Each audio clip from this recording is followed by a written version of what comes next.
warahmatullahi wabarakatuh. Jadi, di sini saya akan menyampaikan tema tentang gastritis. Yang pertama, definisi gastritis adalah inflamasi dari mukosa lambung. Yang kedua, gastritis adalah inflamasi pada dinding gaster, terutama pada lapisan mukosa. Yang ketiga, gastritis dibagi menjadi dua, yaitu ada gastritis akut dan gastritis kronik. Gastritis akut ialah peradangan mukosa lambung yang akut dengan kerusakan-kerusakan yang erosif. Yang kedua, gastritis kronik adalah suatu peradangan bagian permukaan mukosa lambung yang sudah menahun.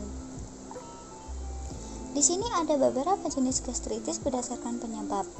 Yang pertama ada gastritis bakterialis akibat dari infeksi Helicobacter pylori atau bakteri yang tumbuh di dalam sel penghasil lendir. Yang kedua ada gastritis karena stres akut, yaitu jenis gastritis yang paling berat yang disebabkan oleh penyakit berat atau trauma yang terjadi secara tiba-tiba.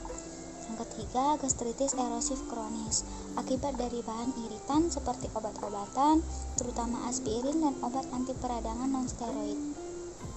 Yang keempat, gastritis karena virus terjadi pada penderita penyakit menahun atau penderita yang mengalami gangguan sistem kekebalan.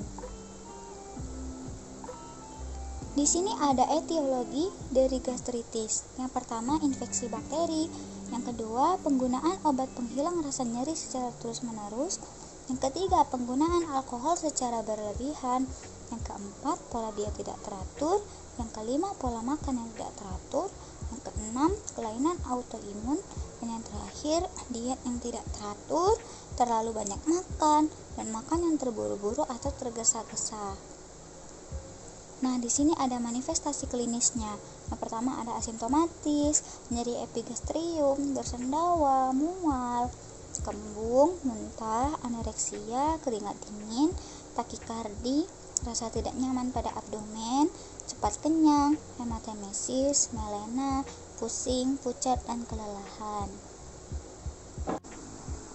Kemudian komplikasi gastritis. Jika dibiarkan tidak terawat, gastritis akan dapat menyebabkan peptic ulcers dan pendarahan pada lambung. Beberapa bentuk gastritis kronis dapat meningkatkan risiko kanker lambung, terutama jika terjadi penipisan secara terus-menerus pada dinding lambung. Selain itu, komplikasi yang timbul pada gastritis kronik yaitu gangguan penyerapan vitamin B12 yang menyebabkan anemia pernisiosa. Kemudian ada pemeriksaan penunjang. Yang pertama ada EGD, yaitu esophagogastriduodenoscopy, yang berfungsi untuk melihat apakah ada pendarahan ataupun cedera.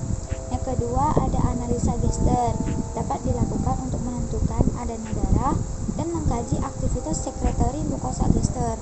Yang ketiga ada anigografi, yaitu vaskularisasi GI dapat dilihat bila endoskopi tidak dapat disimpulkan atau dilakukan. Yang keempat ada amilase serum, meningkat dengan ulkus duodenal, kadar rendah diduga gastritis. Dan yang kelima ada ronsen saluran cerna bagian atas. Aturan makanan bagi penderita MA atau gastritis. Yang pertama, makanan bersumber karbohidrat. Dianjurkan untuk makan nasi tim, bubur, roti gandum, makaroni, dan lain-lain. Tetapi juga harus membatasi dengan memakan mie, ketan, kue-kuean, biskuit, atau pastries, yaitu seperti kue kering-kering. Nah, yang kedua ada sumber protein hewani. Dianjurkan memakan daging tanpa lemak, ayam tanpa kulit, ikan, putih telur, susu rendah lemak. Membatasi daging tanpa lemak 1 kali per minggu, bebek, sarden, yang makanan kaleng, dan kuning telur 1 kali per minggu. Menghindari daging berlemak, jeroan, sosis, daging asap, gaji, otak kepiting, kerang, keju, susu full cream. Yang ketiga ada sumber protein nabati. Dianjurkan untuk memakan tempe, tahu, kacang hijau, dan kedelai.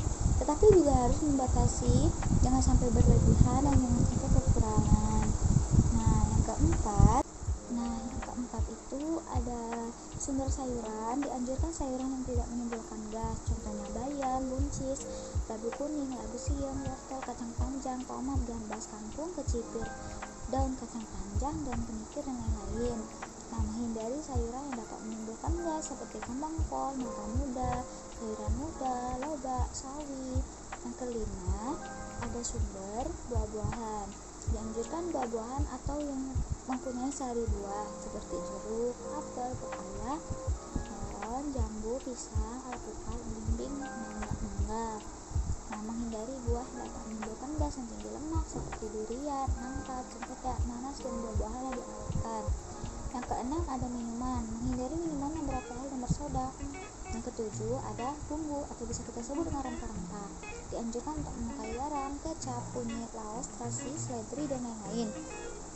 Terus menghindari cuka, merica, cabai, dan acar. Sebenarnya bukan menghindari, tetapi lebih dikurangi aja, takutnya nanti akan memperparah atau melukai lambung kita sendiri.